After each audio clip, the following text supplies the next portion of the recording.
Hola amigos de Space Monumental, ¿cómo les va? Bueno, nos reencontramos para hablar del gas pimienta, porque como ustedes saben, el 14 de mayo de 2025 se cumplieron 10 años de aquella noche del gas pimienta, aquel hecho bochornoso, dantesco, que fue un papelón, que fue un acto cobarde, que fue un atentado a los jugadores de River porque atentaron contra la salud de los futbolistas.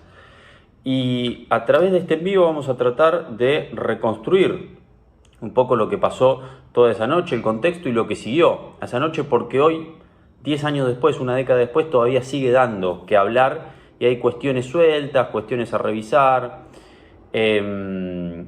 cuestiones a considerar. Algunos todavía no hablan de teorías conspiranoicas y por ahí que se alejan un poco de la realidad. Y bueno, vamos a contar un poco todo lo que pasó. Fui testigo, estuve aquella noche en la Bombonera trabajando para el diario Clarín desde temprano. Me terminé yendo a las 2 de la mañana cuando el micro de River se iba de la Bombonera. Y vamos a poner un poco en contexto antes de meternos en esa noche. Era el tercer clásico que se jugaba en 10 días porque se había jugado el domingo 3 de mayo por el campeonato local que había ganado Boca 2-0. Después, el jueves 7 de mayo, se juega la ida de los octavos de final en el Monumental, que gana River 1-0 con gol de Sánchez, por un penal que le hacen al Piti Martínez, que fue penal. Y hay que recordar que Boca había quedado primero en ese momento, el que quedaba primero en la fase regular jugaba contra el último, y River había entrado por la ventana, entonces por eso se dio este choque. Y obviamente se definía la Bombonera porque Boca había terminado mejor en la fase regular, a una copa a la cual Boca no estaba clasificado, y por una cuestión de escritoriazo, ahí de reglamento, de grises, hicieron jugar un partido de desempate con Vélez, que ganaron el verano, y terminaron, esto por lo de cuestiones de la temporada anterior, terminaron accediendo a esta Copa Libertadores. Bueno, en ese contexto se va a jugar y empieza todo una situación de efervescencia, de enrarecimiento, a partir de que Boca empieza a estar en llamas, empieza a denunciar persecución, empieza a denunciar que los querían cagar, esta es la palabra que ponían, porque de hecho las banderas en los pasacalles que se veían en la Bombonera decían eso, no nos van a cagar, de la Bombonera no se van vivos, bueno, y todo un clima, bueno, importante de ebullición. Todo esto porque consideraban que Delfino había sido o había dirigido mal en el primer partido y que los había perjudicado. Sí, no tuvo un buen arbitraje Delfino en el Monumental, pero el penal lo cobra bien, es penal. Y después hay jugador, de hecho, expulsa después a Teo Gutiérrez. O sea, River se queda sin en la revancha sin uno de sus jugadores más importantes. Esto también hay que decirlo. Bueno, y River va a la Bombonera. El clima era muy raro. Ayer, en el Space, en el último Space que hicimos, el turquito, el miércoles, justo 14 de mayo, cuando se cumplían los 10 años, el turquito Germán Andrioli me hacía acordar de un detalle importante, porque él estuvo también en la cancha, fuimos juntos, y él también fue a cubrir el partido, y él me decía que, es cierto, había dos filas, que esto no pasa habitualmente, había dos filas en el sector de ingreso a la prensa que decía prensa, que nos tiraban todos contra la pared, cuando hace 10 días, habíamos entrado sin problemas por ese sector, y ahora era contra la pared y otra fila de discapacitados. Bueno, yo les puedo asegurar que por esa fila habrá entrado uno o dos personas discapacitadas. Entraba gente con palos en la mano, y se veía que iba a haber una cantidad de gente de más, que iba a haber sobrepoblación en la Bombonera, cosa que después se chequeó y que chequeamos y nos dimos cuenta en el palco de prensa, donde estábamos parados, donde rebalsaba de gente, donde había periodistas y había personas que no eran periodistas en ese sector, claro, que amenazaban y amedrentaban e insultaban a los dirigentes de River, porque en ese momento la delegación visitante iba a un palco que estaba ahí por encima del sector de prensa. Bueno, en ese contexto empieza a jugarse el partido, un primer tiempo dentro de todo tranquilo, donde no pasa demasiado, donde hay un 0-0, donde a Boca no se le cae una idea, donde River estaba tranquilo, aguantando el partido, y se veía que ella de contra, porque en las últimas jugadas del primer tiempo había insinuado River como que de contraataque podía liquidar la historia. Se van al descanso y empezamos a notar, bueno, vuelve Boca, vuelve el cuerpo arbitral, empezamos a notar que pasaba algo en la manga, ¿no? Lo que ustedes ya saben y todos vieron. Pero en ese momento no sabíamos qué, veíamos los televisores y no... Hasta que en un momento se empieza a correr la bola, les tiraron algo que era, y se empieza a hablar de gas pimienta, de un ácido, de algo que los está quemando los jugadores de River, porque se veía que tenían manchas rojas en el cuerpo, en la camiseta, con los ojos, encima les tiran agua y eso es peor para este tipo de productos. Y lo que había pasado efectivamente, bueno, fue el ataque de gas pimienta que había producido el panadero Napolitano y compañía. Y D'Onofrio baja a la cancha porque el oculista Saldívar, Roberto Saldívar, un especialista, lo alerta de que podía ser algo grave el tema para los ojos de los jugadores de River. Entonces, bueno, ahí D'Onofrio dice, son como mis hijos, yo soy el presidente de la institución, los tengo que ir a defender. Entonces se mete en la cancha y después detrás de él sale Matías Patañán. Yo tuve la oportunidad de bajar. Me acuerdo que Ignacio Villarroel, que hoy es vicepresidente segundo, en ese momento era vocal, lo veo ahí en la salida, me voy detrás de él, vamos en el ascensor, él se mete, íbamos hablando, y él se mete, obviamente en la antesala del vestuario, y yo dije, yo me mando. Y sí, me mandé, y nadie se dio cuenta que era periodista y que no podía estar ahí. Me quedo ahí en la antesala del vestuario y soy testigo de un diálogo o el primer encuentro entre D'Onofrio y Angelici. D'Onofrio ya había salido de la cancha, lo llaman a Angelici, y yo digo, uy, la que se viene ahora. No, todo lo contrario, un Angelici manso, que pide disculpas por lo que pasa, que D'Onofrio le dice, no te preocupes, son los mismos tarados de siempre que arruinan la fiesta del fútbol. Bueno, y quedan en resolver la situación para que los jugadores de River salgan de la cancha. D'Onofrio baja, y lo que dice D'Onofrio es que en ese momento fue a hablar, a ver a Gallardo, quería ver cómo estaban los jugadores, y que solo habló con Darío Herrera, el árbitro, que era su primer superclásico, y le dijo, señor, usted es responsable de la salud de los jugadores, lo hago responsable de la salud de los jugadores. Arruabarrena estaba enardecido. D'Onofrio desmiente esa frase que trascendió, que aparentemente él le habría dicho, vengo a hablar con los dueños del circo, no con los monos. Él dice que en ningún momento se lo dijo, y que el único cruce con Arruabarrena fue después, a la salida de la cancha, cuando tenían que organizar la salida, que Arruabarrena va molesto a decirle por qué había entrado a la cancha, y D'Onofrio le dice a Angelici, no, arreglate vos con tu técnico, yo en estos términos no voy a hablar, y se retira. Después a D'Onofrio le quieren hacer una contravención por haber entrado a la cancha. Les pide que vaya a hacerle contravenciones a los que habían cometido este suceso. Y se supo que ese suceso lo cometió el panadero Adrián Napolitano, un hincha que no era barra, pero que era muy conocido ahí en esa tribuna baja que daba a Casa Amarilla de Boca. ¿Alguna vez alguien va a decir o va a comentar algo sobre una reunión que hubo días previos en el gimnasio de uno de los barras más importantes de Boca? La 12 no participó, pero sí el panadero y compañía le fueron a pedir permiso para hacer lo que iban a hacer. Y hubo dirigentes de Boca que estaban al tanto de lo que iba a pasar, que ellos querían asustar, amedrentar, y hacer como una broma de que terminaban salían a jugar el segundo tiempo con la camiseta manchada, y porque apareció ese dron con la sábana y la B.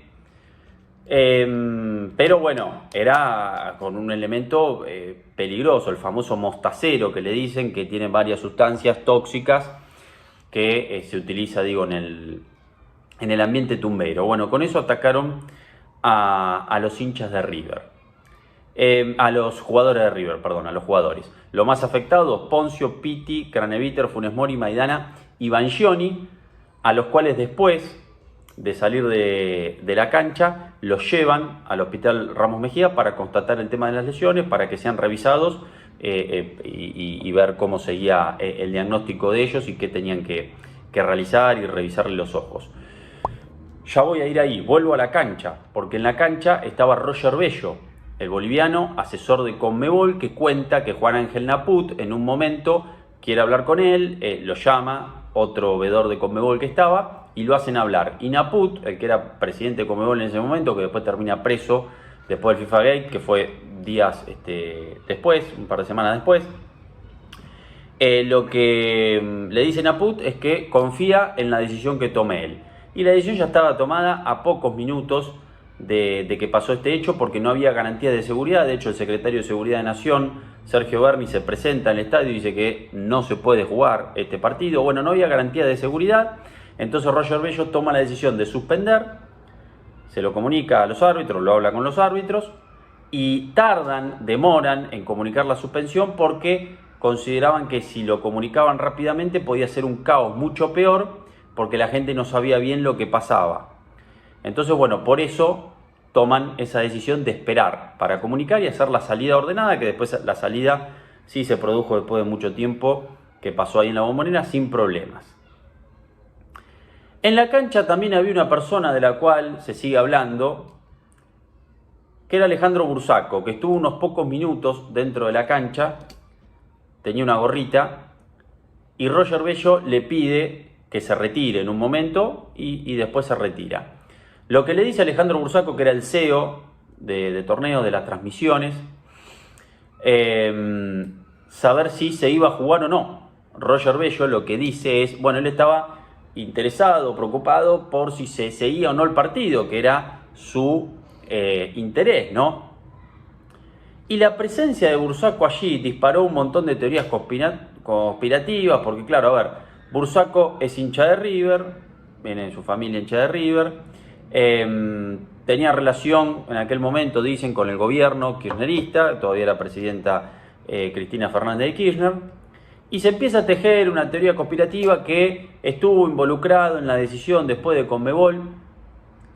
No hay ninguna prueba de esto, pero bueno, algunos lo dicen. Y yo me pregunto, digo, ¿a Bursaco qué le convenía? Está bien, una cosa es la cuestión de hincha, pero a veces sabemos que a esos niveles el hincha a veces queda de lado, pero supongamos que en su interior quiso influir, supongamos que haya pasado, no lo sé, que alguien lo demuestre, pero supongamos que sí. Ahora, yo también me pregunto y me pongo, digo, en abogado de la otra parte, digo, ¿a Bursaco qué le convenía? ¿Que se jugara el partido o que no se jugara? Ustedes imagínense si una semana o 2 semanas después se jugaba en una cancha neutral, sin público, con todo el morbo que esto traía del gas pimienta. Iba a ser picos de ratings, iba a haber no solo en el país, en el continente, en el mundo. O sea, a la televisión le convenía que siguiera el partido, que se volviera a jugar, que se jugara el segundo tiempo, no que se lo den por perdido a Boca. Bueno, cuando River sale de la Bombonera, van hacia el Monumental y ahí empiezan a percatarse que se empieza a comentar o empieza a haber una versión que se instala seguramente de Boca, que era todo un invento, que los jugadores habían exagerado. De hecho, hasta hay policías, de que a veces sí, porque de eso me enteré, digo, agentes, policías a los cuales el fanatismo los invadió y empezaron a difundir videos de que Chiarini le decía algo a Barovero, no sé qué, que como dando a entender que estaban fingiendo. Bochorno, digo, dedíquense a laburar, hermano. Y ante esa situación River empieza a organizar qué es lo que va a hacer. Entonces, nadie se va a dormir, van todos al Monumental, concentración, cónclave, mesa chica entre los principales dirigentes, y se decide armar un escrito, atenerse al reglamento para que esto no quedara impune, para que, digo, haya una sanción, porque River se sentía perjudicado y damnificado por este ataque. Entonces se le pide a Ignacio Villarroel, vocal en ese momento, encargado del departamento de legales, es abogado, que viaje a Asunción. Nacho Villarroel va a su casa, se arma, bueno, la valija sin dormir, después de pegarse un baño, cambiarse, agarra toda la documentación, que ya tenían todos los chequeos de del hospital médico y se va a Paraguay en un vuelo que sale a las 7 de la mañana. Y ya tempranito estaba presente en la Conmebol, ya en la mañana era ya viernes, porque había sido jueves a la noche el partido, y presenta todos los documentos. Y después, claro, Angelici cuando se entera de esto a la mañana o al mediodía, mientras estaba desayunando, no sé, comiendo media luna, y explota. Y entonces Angelici que le piden que tenía que ir a hacer su descargo, y recién va el sábado sobre la fecha límite. Pero bueno, por más descargo que haya presentado, hubo sí una fuerte presión de FIFA porque esto recorrió los ojos del mundo, para que haya una sanción. Y a Boca se lo termina descalificando. Y River, avanza a cuarto de final, iba ganando la serie. Y algunos dirán, che, pero es una sanción inédita que no pasa. Bueno, pasó hace poco, con Colo-Colo, que después de lo que pasó en el partido con Fortaleza, le dieron por perdido el partido. Y ha pasado en otros momentos también en la Conmebol. Y dicen, ¿por qué? Porque también es injusto para los jugadores de Boca que no hicieron nada. Bueno, pero acá se toma el club. E insisto, la Conmebol considera que hay un ataque premeditado, porque hay elementos suficientes, como les decía, para considerar que estuvo armado por parte de gente vinculada a Boca, o que fue, dentro del club y dentro de la cancha, y suspendió el partido esa gente de la tribuna de Boca. Panadero y compañía. Y después he oído también que muchos en este tiempo han dicho, no, si Grondona estaba vivo, este partido se terminaba.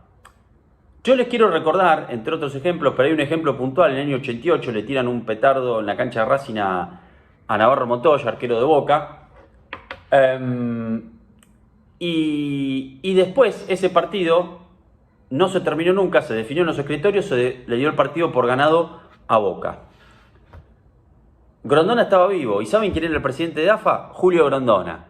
Entonces, muchachos, es contrafáctico lo que hubiera pasado si Grondona estuviese o no estuviese. Y quizás había muchos operadores de AFA también ahí, que eran veedores de Conmebol, había algún dirigente, ¿no? Que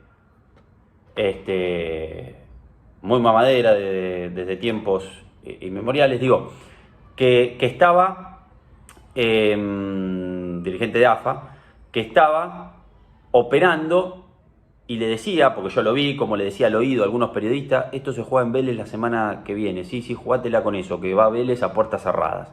Eso le decía este dirigente. Y claro, en ese momento estaba toda la interna de AFA. Y en ese momento la AFA estaba con Angelici, porque ustedes recuerden que hubo un pacto Angelici-Tapia en ese momento. Bueno, apoyaron a Segura en contra de Tinelli, Donofrio que estaba del otro lado, y Donofrio era odiado por muchos dirigentes de la AFA. Entre ellos este sujeto que estaba operando ahí con que el partido se jugaba. Entonces, ante esa situación,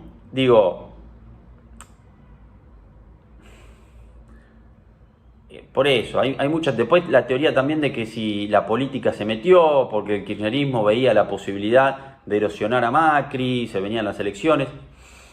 Bueno, todas teorías conspirativas que ninguna fue comprobada. Lo cierto es que River presentó la documentación que tenía que presentar porque consideraba que era damnificado ante esa situación. Se abrió el expediente y la Unión Disciplinaria de Conmebol toma la decisión en base, a un episodio inédito y un episodio que considera que fue un ataque premeditado. Y que fue un atentado. Hubo elementos suficientes como para considerar esa sanción que le terminó cabiendo a Boca. Y esto lo dice también, el veedor de Conmebol, Roger Bello, que ha dado en este tiempo también algunas entrevistas, notas sobre lo sucedido aquella noche. Así que bueno, eso es todo. Esa es la reconstrucción y esa es la realidad que tratamos de contarles y llevarles aquí en Space Monumental. Después, todo lo que vino, River después jugó con Cruzeiro, lo elimina a Cruzeiro, después de perder en la ida, ganar en la vuelta, y después se encamina al título, le gana la semifinal a Guaraní y la final a Tigres. de México. 10 años entonces del gas pimienta. Y esta situación que sucedió, algunos también dicen, bueno, que River fue pillo, y sí, bueno, sí, está bien. Fue pillo, armó una estrategia, digo, para ir a defender lo que creía que había pasado y que se había sentido perjudicado. Y quizás a alguno de Boca le molestó esa situación porque, bueno, ellos siempre, o algunos dirigentes, no meto a todos, digo algunos dirigentes, por ejemplo Crespi, ¿no? Que muchas veces se jactaba de, y nosotros somos más vivos, nosotros vamos y acomodamos las cosas en los escritorios. Bueno, por ahí a alguno le molestó esa situación. Lo cierto es lo que pasó. Hubo un ataque, jugadores damnificados, un partido suspendido y todos los elementos como para que estaban a la vista como para que la Conmebol aplicara una sanción contundente como la que aplicó. Gente, suscríbanse y síganos en Space Monumental todos los miércoles a las 22:30, los Space también de entretiempo de los partidos de River que hace Germán Andrioli, y se vendrán cuando meriten nuevas historias aquí en nuestro canal de YouTube.